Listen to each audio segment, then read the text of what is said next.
Então quase já estava indo dormir, mas aí decidi fazer esse vídeo, tentar fazer em 15 minutos.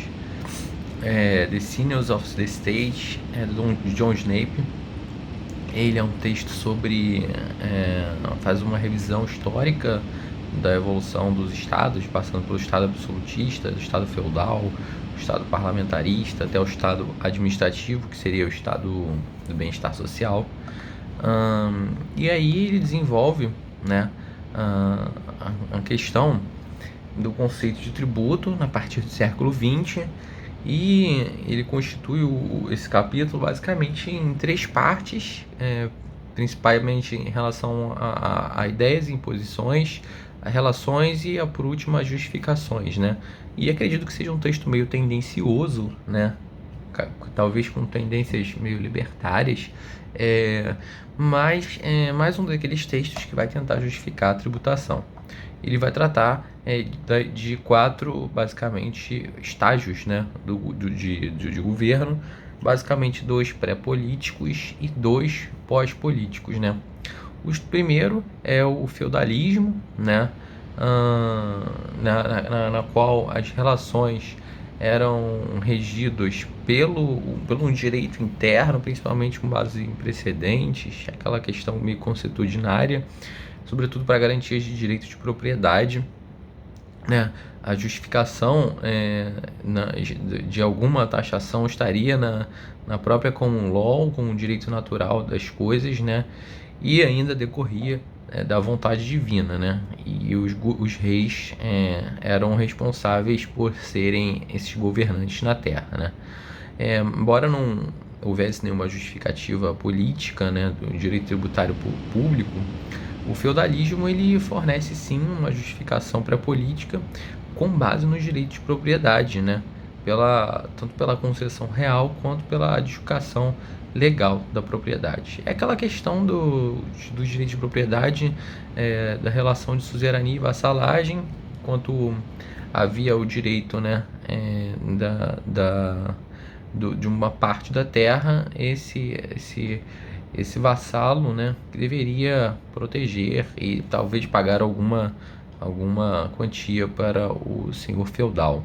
Passando agora para o absolutismo, e aí a gente já não vê mais essa ideia de relação recíproca de direitos e deveres, é uma relação um pouquinho mais arbitrária, e é por isso que aqui ele vai fazer essa comparação com um estado administrativo, talvez um pouco sem fundamento, né? Mas ele vai falar da questão do rei, que existia uma imposição absolutamente arbitrária pelo soberano, e já relatei um texto aqui falando sobre algumas bases morais da tributação, em qual o soberano, o rei, o monarca, ele era justificado a tributação com base até no pagamento do dote da princesa, pagamento das despesas de subsistência, de um resgate de um príncipe sequestrado, despesas de guerra, enfim, em algum sentido não existia em troca uma contrapartida, né?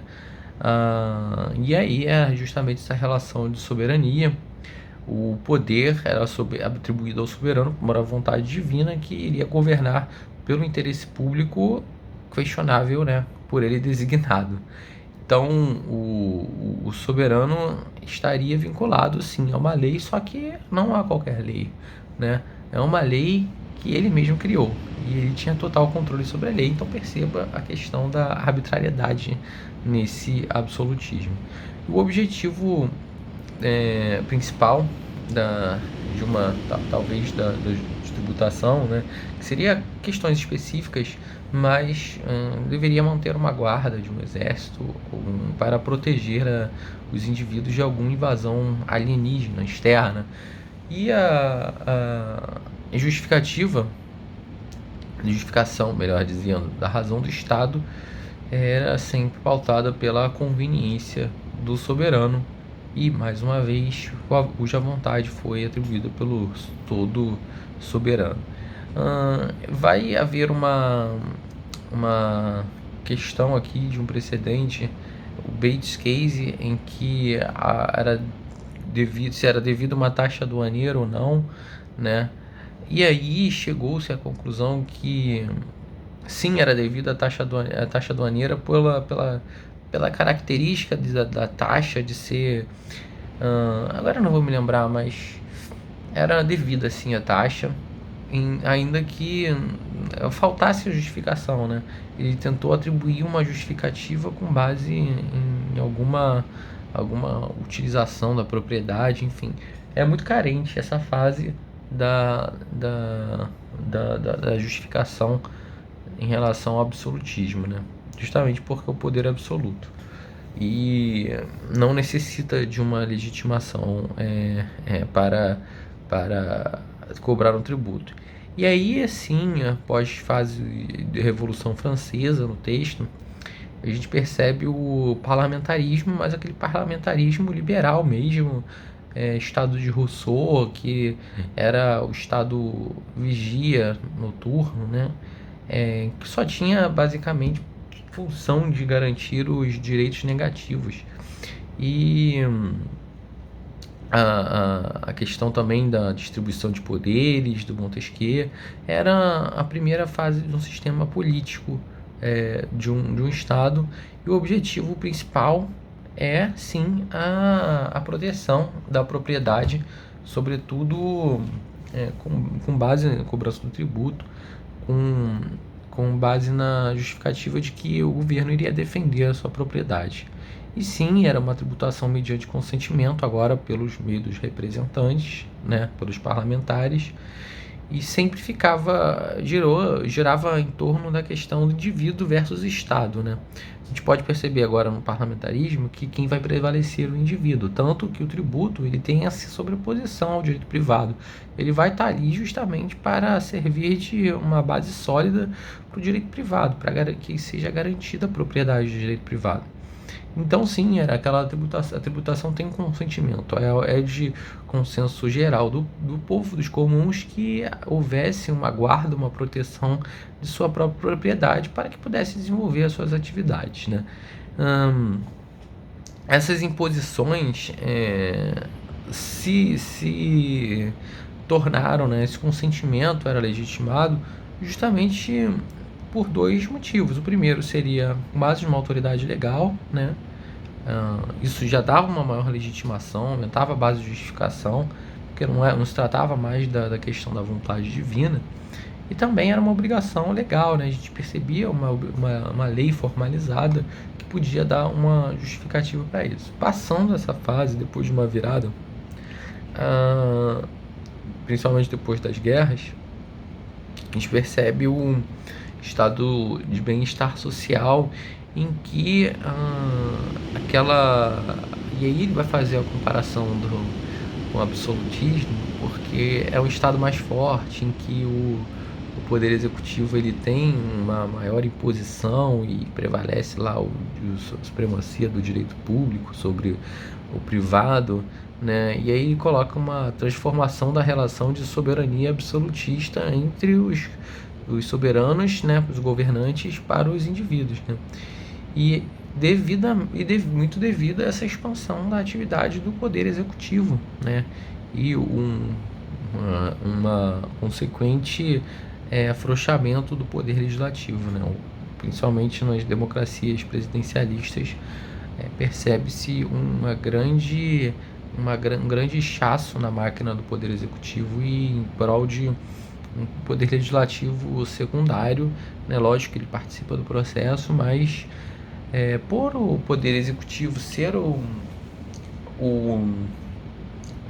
ator, né, o player que desenvolve, que escreve, desenha as políticas públicas, ele sim teria um maior peso na parte legiferante no que tange a arrecadação, porque ele vai ter que executar as políticas públicas. Então, vai traçar as despesas e vai ver quais são as receitas via tributos que ele vai ter que arrecadar. E a justificação para isso seria o processo econômico, né, que ele deveria implementar, seja para gerar externalidades positivas ou corrigir externalidades negativas. Por exemplo, vamos instituir um Correios aqui porque a gente sabe que o Correios privado não vai atender em qualquer região. Então vamos fazer uma empresa pública aqui chamada de Correios para que possa atender toda a sociedade e também estimular, vamos criar uma grande estrada aqui para conseguir escoar a produção, né? Em esse estado do bem-estar social, o estado administrativo foi crescendo, foi crescendo, foi crescendo, só que não cresce sozinho. Ele precisa de um aporte financeiro para que ele possa crescer. Então, essa questão do Estado absolutista, né, um regime pré-político, agora com essa questão do Estado administrativo sabatinado por lei, por um processo democrata, ele faz essa comparação do poder excessivo, do poder absoluto na mão do governante, sobretudo na pessoa do chefe do poder executivo. E aqui também entra, né, a questão da... Por isso que eu falei, o autor, o John Snape, tem uma forte tendência libertária, porque ele critica realmente essa forma, né, esse sistema, esse estágio. E ele vai falar também de uma função redistributiva, por isso esse inchaço, esse aumento dos tributos, sobretudo dos impostos progressivos, para que possa haver uma captura de uma parcela da riqueza que não é consumida dos ricos, né, para que possa redistribuir esses recursos. A questão também que ele coloca que isso dependendo do grau em que se encontra esse poder executivo inchado, isso seria a base para um regime totalitário e que passasse a ele mesmo a criar uma própria lei que legitimasse o próprio abuso, né, de poder, de autoridade. E aí ele também vai fazer uma crítica também à função redistributiva e à função regulatória da tributação, sobretudo porque é uma intervenção muito indevida, segundo a visão dele, na propriedade privada, já que, como falei, no Estado parlamentarista, e aqui leia-se Estado parlamentarista com uma visão mais liberal raiz, o duelo entre o indivíduo e o Estado, quem levava era o indivíduo, justamente por causa dessa concepção de direito de propriedade como um direito essencial. Agora, para o Estado administrativo, entre o Estado e o indivíduo, quem leva é o Estado, é a coletividade. Então, por isso, essa base tributável é muito mais ampla, né? Então, dito isto, ele faz justamente tenta trazer a questão do feudalismo atrelada ao parlamentarismo. Por quê? Porque esse parlamentarismo ele é um jogo de laicar. Todo mundo tem deveres e todo mundo tem direitos. A questão, todo o vassalo soberano, o vassalo e o senhor feudal, eles vão ter cada um vai se terra e o outro vai ter que defender, enfim, é laicar. Igualmente nessa tributação parlamentarista que no parlamentarismo que ele pressupõe, parlamentarismo recém-revolução francesa, que o parlamentarismo vai garantir o direito de propriedade e vai assegurar que esse direito de propriedade seja respeitado. Em troca, os cidadãos vão ter que pagar uma quantia por meio de tributo. Agora, o absolutismo ele vai querer vai fazer uma aproximação do Estado administrativo justamente para criticar o Estado administrativo, o inchaço do Estado administrativo, até mesmo as arbitrariedades e o excesso de tributos que esse Estado, o peso desse Estado vai ter. Só que aí vem algumas críticas que, assim, agora não do texto, não o autor criticando, mas assim, visualiza que, apesar dele querer trazer esse peso, difamar o Estado administrativo, esquece que existem, atualmente, o poder legislativo é forte, sim, ele toma bastante decisões, apesar das decisões serem concentradas no poder executivo, justamente por essa competência dele de ter que fazer as políticas públicas, ter que desenhar as políticas públicas, mas o poder legislativo tem a sua função e deve ser respeitada. E também a gente tem um poder judiciário que vai controlar as questões, as arbitrariedades do poder executivo e chega no auge, né, com um controle de constitucionalidade de leis eventualmente arbitrárias. Então, outro ponto que vale ressaltar que enquanto as justificações são diferentes, enquanto a tributação no absolutismo é para a coroa, para pagamento de dotes, resgate do príncipe, como falei, as despesas com subsistência, o motivo agora para a tributação no Estado administrativo é outro, porque vai estar especialmente relacionado a fins redistributivos, por exemplo, seguridade social, um sistema de saúde amplo, com amplo acesso, né? E esse estado do bem-estar social é duramente criticado por ele, justamente por esse excesso de poder acumulado no executivo, né? Apesar de existirem instâncias de controle sobre isso. Alguma coisa mais eu posso falar?